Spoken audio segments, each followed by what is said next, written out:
Captain Lee Dongwu floated in the observation deck of his research ship, watching the strange ruins below on the planet's surface. The ancient structures looked nothing like human architecture.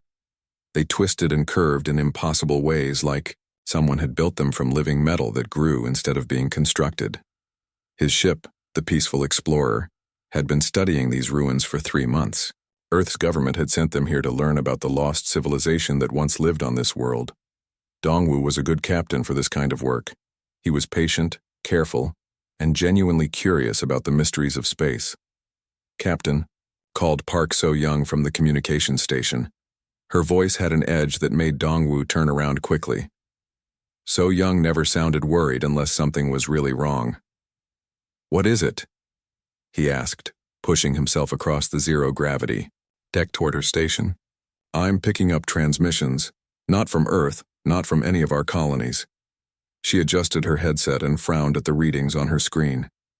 "The signals are coming from deep space, but they're getting stronger. Whatever is sending them is moving toward us fast." Dongwu felt his stomach tighten. In his 15 years of space exploration, they had never encountered another intelligent species. Humanity had spread across 12 star systems and found nothing but empty worlds, ancient ruins, and the occasional primitive microbe. "Can you decode the signals?" he asked. "Working on it now."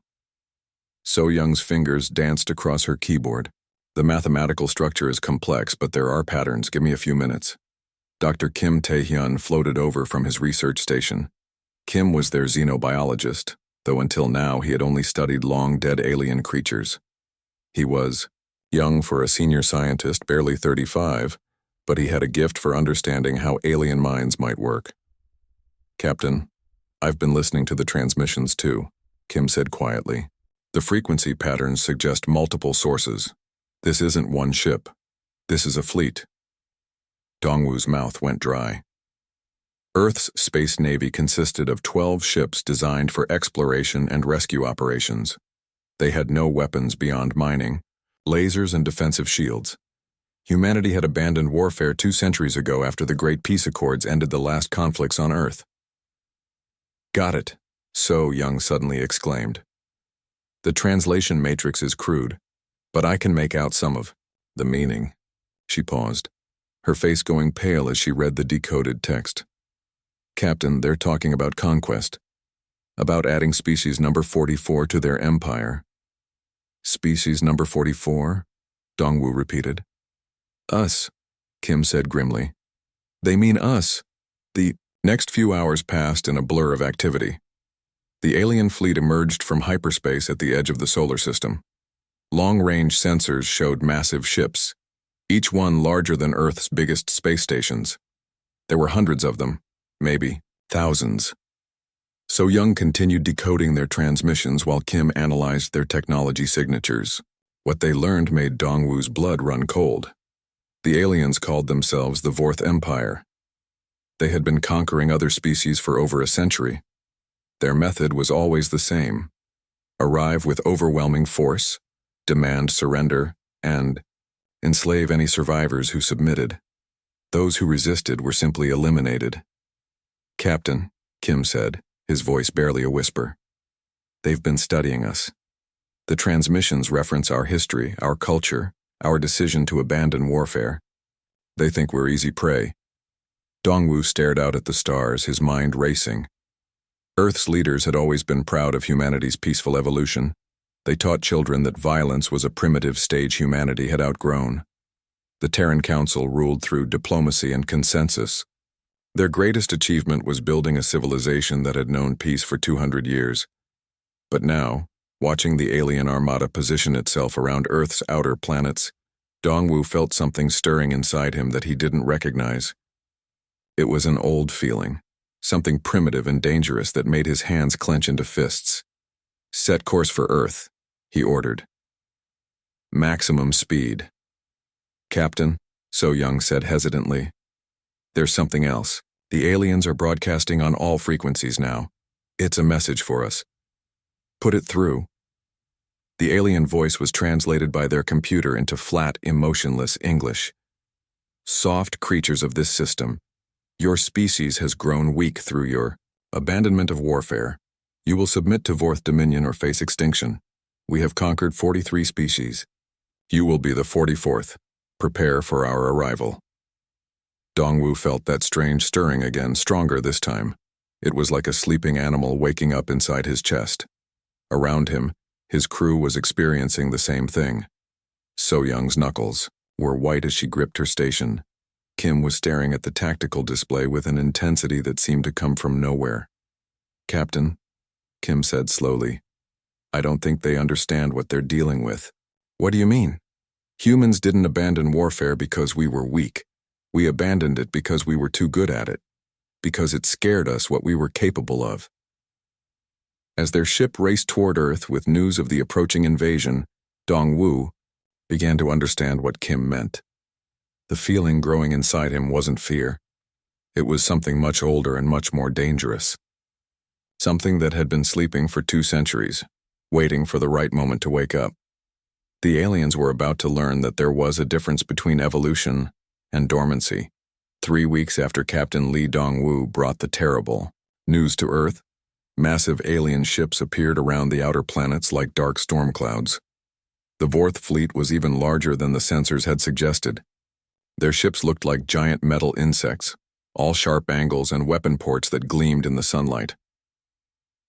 War Commander Xalthek stood on the bridge of his flagship, looking down at the small blue planet that would soon belong to the Vorth Empire. He was tall and thin, with gray skin and 4 arms that moved independently as he worked his control panels. His species had evolved from pack hunters, but they had learned to hunt entire civilizations instead of individual prey. "Begin the demonstration." "Broadcast," he ordered his communications officer. Across human space, every television, radio, and computer screen suddenly displayed the same message. The translation was crude but clear enough to understand. "Humans of this system," the alien voice said, cold and without emotion, "you will submit to Vorth rule or you will die. We have studied your history. You gave up fighting like cowards. You are weak, you are prey. We give you 1 day to surrender your leaders." Chancellor Yoon Ji-hai sat in the emergency session of the Terran Council on Earth. She was a small woman who had spent her entire career solving problems through discussion and compromise. The council chamber, usually filled with calm debate about trade routes and cultural programs, now buzzed with fear and confusion. "We should evacuate the core worlds," suggested Councillor Choi Min-ho, wiping sweat from his forehead. "Move the population to the outer colonies where they might not find us." "With what ships?" replied another councillor. "Our transport fleet can't move 2 billion people. And where would we hide? They found us easily enough." Chancellor Yoon felt lost. Nothing in her training had prepared her for this moment. Humanity had built its entire civilization on the idea that violence was obsolete, that reasonable beings could always find peaceful solutions.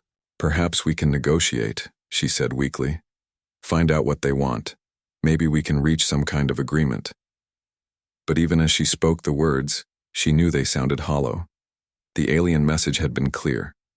They didn't want negotiation. They wanted submission.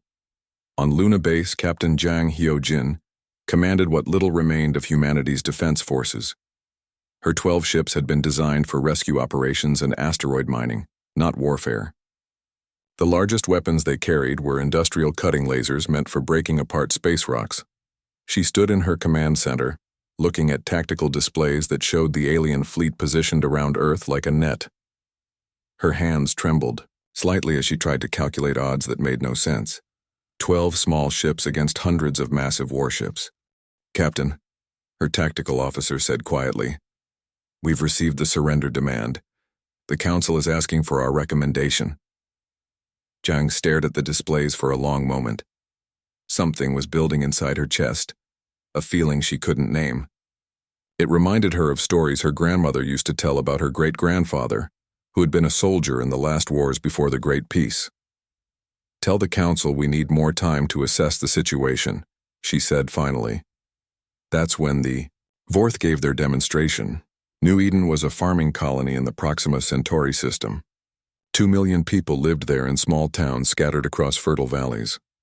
They grew food for the other colonies and were known for their peaceful way of life. Children played in fields of earth crops under an alien sun, and families gathered for evening meals just like their ancestors had done for thousands of years. The Vorth fleet arrived without warning. Their ships surrounded the planet and began firing immediately. The weapons they used were beyond human understanding. They didn't just destroy buildings, they turned them into glass. They didn't just kill people, they vaporized them completely, leaving no trace they had ever existed. Within 6 hours, New Eden was gone. 2 million human beings simply ceased to exist. The images reached Earth 12 hours later. Video feeds from the colony's satellites showed the entire process in horrible detail. Peaceful farms turned to burning wasteland. Schools full of children, reduced to empty craters. Hospitals where doctors tried to save lives until the very last second before the light consumed everything. Chancellor Yoon watched the footage in the council chamber, her hands covering her mouth in horror. Around her, other counselors wept openly or sat in stunned silence. This was beyond their worst nightmares. But something else was happening across human space as the news spread. Something unexpected and frightening. On Mars, Dr. Han Subin was studying brain scans of colonists who had volunteered for psychological testing. After hearing about the attack, what she saw made her call her colleagues immediately. "The neural activity is extraordinary," she told them over the emergency science network. "Regions of the brain that have been dormant for centuries are suddenly active. Areas associated with strategic thinking, threat assessment, pack coordination." On Luna Base, Captain Zhang felt the change happening inside herself. The trembling in her hands had stopped. Her mind was working differently, seeing patterns in the tactical displays that she had never noticed before. Ideas for using her small fleet came to her naturally, as if she had always known them. Across the colonies, similar changes were happening. Farmers found themselves thinking about supply lines and defensive positions. Teachers began organizing their communities into groups that moved and worked together with military precision. Scientists started looking at their equipment and seeing weapons instead of research tools. War Commander Zalthek received reports that confused him. Instead of surrender messages, human communications had gone completely silent. Their few military ships had disappeared from sensors. The planet below showed no signs of panic or preparation for surrender. "Perhaps they are too frightened to respond," his tactical officer suggested. But Zalthek felt uncertain for the first time in decades of conquest. Something about this silence felt wrong. It felt dangerous. Dr. Han Subin stared at the brain, scans displayed across her laboratory walls on Mars. Each image showed the same impossible pattern. Neural pathways that had been dark for generations were suddenly blazing with activity. Areas of the human brain that textbooks said were evolutionary dead ends were coming alive. "This can't be right," muttered her research partner, Dr. Nam Jiwoo, as he compared scans from before and after the New Eden massacre. "These are the same people, same brains. But the activity patterns are completely different." Han touched one of the displays, tracing the bright lines that showed active neural connections. "Look at this region here. The textbooks call it the primitive strategic center. It's supposed to be left over from when our ancestors were hunters. It should be completely inactive in modern humans. But it's not," Jiwoo said quietly. "It's more active now than any other part of the brain." The two scientists had been studying human evolution for years. Their research focused on how humanity had developed beyond its violent past. The standard theory was that humans had evolved beyond the need for aggressive instincts. War, hunting, territorial behavior, all of these were considered outdated evolutionary traits that peaceful society had successfully eliminated. But the brain scans told a different story. "It's happening everywhere," Han said, pulling up reports from other colonies. Research stations on Europa, mining facilities on Titan, farming communities on Kepler 442b. Every human settlement is reporting the same neural changes. On Luna Base, Captain Zhang Hyojin felt the transformation happening inside her own mind. She stood in her command center, looking at the same tactical displays she had studied for years, but now she saw them differently. Supply routes that had seemed like simple shipping lanes now looked like strategic opportunities. Her small fleet of rescue ships suddenly appeared to her as the perfect tools for hit-and-run attacks. "Captain," her communications officer called out, We're receiving strange reports from across the system. Civilian ships are requesting military coordination codes. Agricultural stations are asking for tactical updates. It's like everyone suddenly knows we're at war. Zhang nodded slowly. The word war didn't frighten her anymore. Instead, it felt natural, like a language she had always known but had forgotten how to speak. "Put me through to all civilian commanders," she ordered.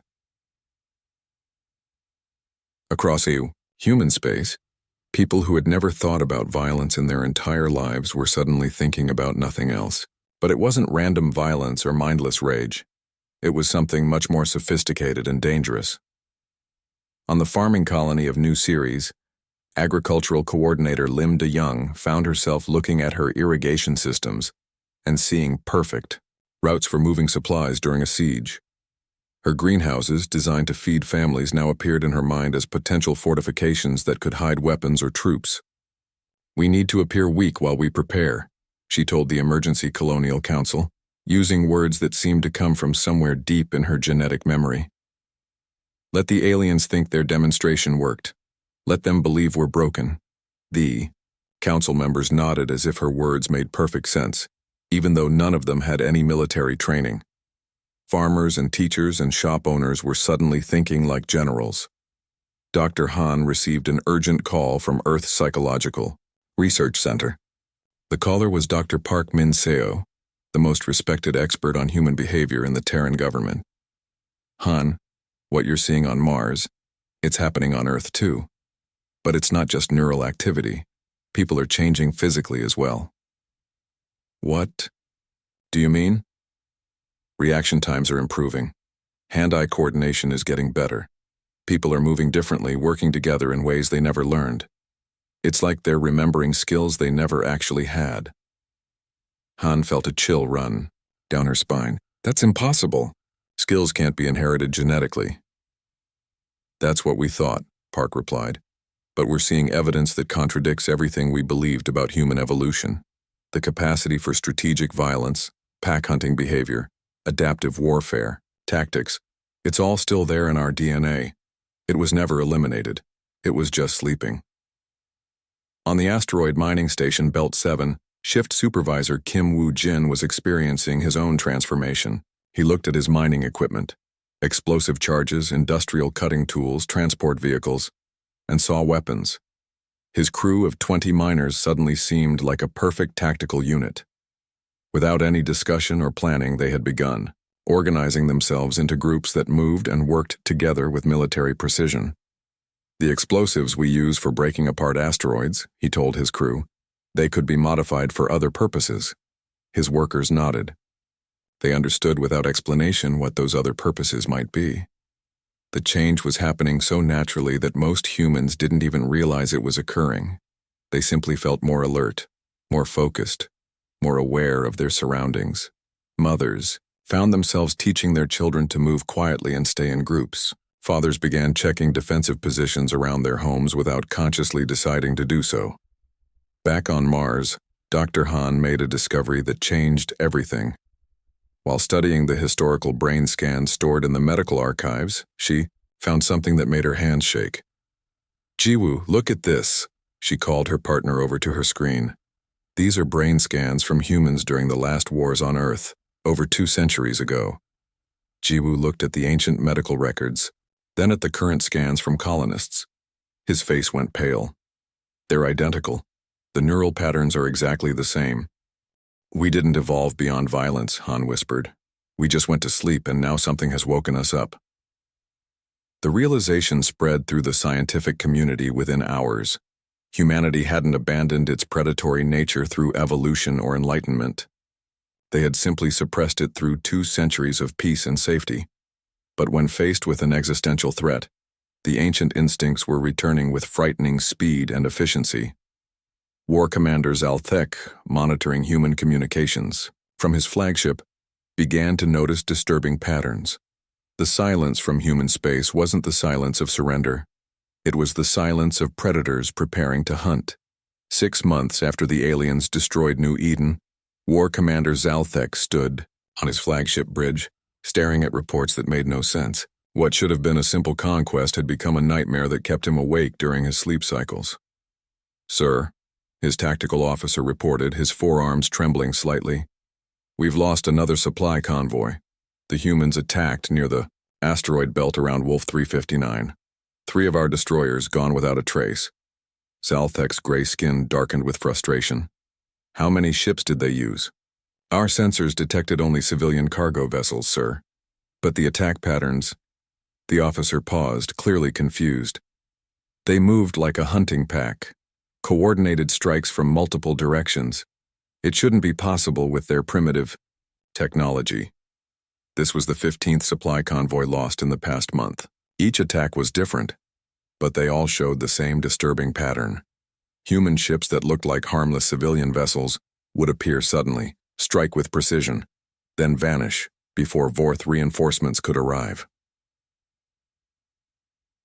Commander Song. Yejin floated in the bridge of her converted cargo hauler, watching the Vorth destroyer burning in the distance. Her ship had once carried farming supplies between colonies. Now it carried weapons that her crew had built from mining equipment and scientific instruments.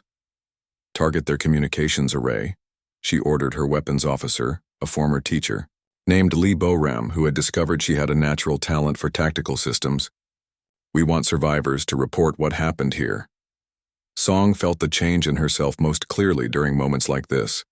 The careful, methodical thinking that had made her a good cargo ship captain had evolved into something more dangerous. She could see patterns in enemy movements, predict their responses, coordinate attacks across multiple star systems simultaneously. Her crew worked together with an efficiency that amazed her. They moved like they had trained together for years, but most of them had never met before the war began. Something in their shared human DNA was teaching them to work as a team. "Ma'am," called her communications officer. "We're receiving the recall signal from Base 7. Song nodded. Base 7 didn't exist on any official maps. It had been an abandoned mining station until Captain Ryu Seung-ho had quietly converted it into a forward operating base. Like similar hidden bases throughout human space, it existed in the shadows, supplied by ships that were supposed to be somewhere else. "Set course for Base 7, Song ordered, and broadcast the hunting song on Vorth frequencies. The hunting song was something that had emerged naturally from human crews across the galaxy. Ancient Korean melodies mixed with old Earth military, marches sung in languages that hadn't been used for warfare in centuries. The Vorth couldn't understand the words, but the meaning was clear enough. It was the sound of predators announcing their presence. At Base 7, Captain Ryu Seung-ho reviewed tactical reports from across human space. His facility had been a research station studying stellar phenomena. Now it was the nerve center for operations that were slowly strangling the Vorth war machine. "The psychological warfare is working better than expected," reported his intelligence officer Dr. Kim Hye-jin, who had once studied alien cultures for peaceful contact protocols. "Vorth communications are showing increasing signs of stress and confusion." Ryu nodded, studying the holographic display that showed Vorth fleet positions. "They're fighting the war they expected to fight. Ship against ship, honor against honor. But we're not fighting that war anymore." "What war are we fighting?" asked Lieutenant Park Jae-sung, a young man who had been working as a shuttle pilot 6 months ago. "The war humans have always fought," Ryu replied. "We're pack hunters. We don't fight fair fights, we fight to win." The transformation in human tactics had been remarkable to watch. People who had never seen combat were instinctively understanding concepts that took other species decades to learn. They used deception, misdirection, and psychological pressure in ways that confused their enemies. Human ships would appear to retreat, drawing Vorth vessels into carefully prepared kill zones. They would broadcast false distress signals, leading rescue ships into ambushes. They would attack supply lines while avoiding direct confrontation with main battle fleets. "Sir," Kim reported, "we're receiving reports from the Kepler system. The Vorth tried to establish a forward base on Kepler 452c. Tried? The colonists there poisoned the water supply. Vorth advance teams are reporting mass casualties from toxins that shouldn't exist in nature." Ryu smiled grimly. "Humans were discovering that they were very good at creating things that shouldn't exist in nature." War Commander Zalthek received another disturbing report. His species had conquered 43 other civilizations, but none had fought like this. Other species either surrendered quickly or fought honorable battles that could be won through superior firepower. Humans did neither. They fought like they had been born to war, but with a cunning that made his tactical officers nervous. "Sir," his communications officer reported, "we're receiving another one of their hunting songs. This one includes what our translators identify as threats against our home world." Zalthek felt something he hadn't experienced in decades of conquest. Fear. Not fear of losing individual battles, but fear that he had awakened something that couldn't be controlled. "How many of our ships have we lost?" he asked. 47 confirmed destroyed, sir. Another 23 missing and presumed destroyed. "But sir, that's not the worst part." "What's the worst part?" "The other species we've conquered are watching. Some of them are beginning to fight back. The humans are teaching them that we can be beaten." Zalthek stared out at the stars, realizing that his perfect conquest was becoming a disaster. Humanity wasn't just resisting, they were inspiring resistance across his entire empire. The predators were fully awake now, and they were teaching the galaxy how to hunt. Admiral Park Hyun-woo stood in the command center of the battle station that officially didn't exist. Hidden in the shadow of a dead moon at the edge of human space, the facility had been built in complete secrecy over 8 months. Around him, officers who had once been teachers, farmers, and shopkeepers worked at tactical displays with the focus of career military professionals. "All fleets report ready," announced Commander Cho Min-jung, who had been running a small transport company before the war began. "Operation Silent Hunter is prepared to execute." Hyun-woo nodded, looking at the massive holographic display that showed the positions of human forces across 30 light-years of space. What the Vorth didn't know was that every defeat they had scored, every human retreat they had witnessed, had been carefully planned steps in the largest military deception in galactic history. "Begin Phase 1, he ordered. Across the galaxy, human ships that had been hiding in asteroid fields, gas giant atmospheres, and the spaces between stars suddenly came alive. They had been waiting for months, crews living on minimal supplies and recycled air for this moment. War Commander Zalthek was reviewing casualty reports in his flagship when his tactical officer suddenly screamed in alarm. "Sir, massive human fleet emerging from hyperspace. They're everywhere." Zalthek spun to look at his displays and felt his blood freeze. Human ships were appearing simultaneously in dozens of star systems, not just appearing, attacking with precision that suggested months of planning. "How is this possible?" he demanded. "Our intelligence said they only had 12 ships." "Sir, they must have been building in secret." "But sir, that's not the worst part." "What could be worse?" "They're not just attacking our fleets, they're attacking our home system." In the Vorth home system, Admiral Lee Sung-min led the human assault fleet with a cold precision that would have terrified his former colleagues at the Agricultural Planning Ministry. His ships moved through the Vorth defenses like a pack of wolves cutting through sheep. "Target their communication relays first," he ordered. "Cut their coordination, then hit the supply depots. Leave their civilian areas untouched, but make sure they understand that we could destroy them if we chose to." The battle for the Vorth home system lasted only 6 hours. The aliens had never expected an attack on their core worlds. Their entire military philosophy was built on projecting power outward, conquering other species while keeping their own territory safe. But humans thought differently. They had studied Vorth tactics for months, learning their patterns, understanding their psychology. Where the Vorth expected strength, humans showed weakness. Where the Vorth expected weakness, humans revealed devastating power.